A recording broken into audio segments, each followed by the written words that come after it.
When Spokane voters take the polls in November, they will decide the future of the mayor's office. Current Mayor Nadine Woodward is against former Department of Commerce Director Lisa Brown. The two have been at odds on many subjects over the course of this campaign, with the latest being their approach to the growing homeless population in Spokane. Natalie Grant joins us live in studio tonight with each of their stances. Natalie?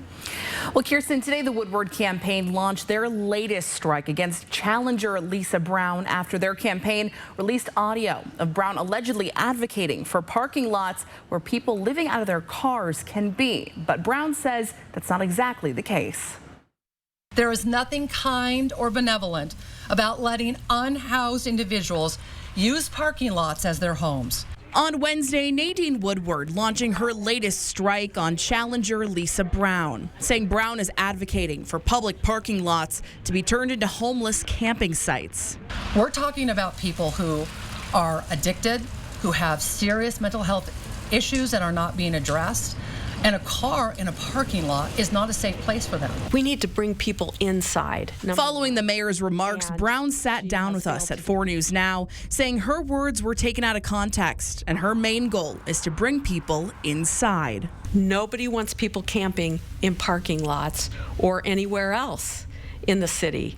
So I certainly don't, and I'm sure most people in Spokane do not think that's the right solution. Brown saying things like safe parking areas are utilized in other cities to prevent people from becoming homeless and could be considered here. I have heard from neighbors in Corbin Park and Hilliard and Brown's Addition that people are living in cars and RVs, and they're parking in places they probably shouldn't park. The concept of safe parking is to offer them a place to come so they can connect to services and not become homeless in the first place. And when it comes to their take on addressing homelessness, Woodward says building housing and getting people in residential treatment programs is key, and that conversations are in the works to allocate millions of bonding dollars towards it. We do need to do a better job of getting more of that attainable housing built so that once they're in services and they're getting treatment and they're making progress in their lives, then they do have a permanent place to go to.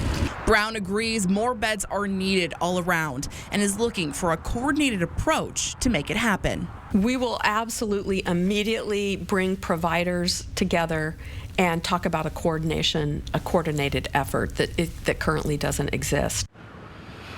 Now, at last check, Trent Resource Center only had about 5 of their 350 beds available, with the majority of the other shelters in Spokane reporting similar availability. The election is coming up on November 7th, and ballots will be sent out here in the next month. Reporting in studio, Natalie Grant, 4 News Now.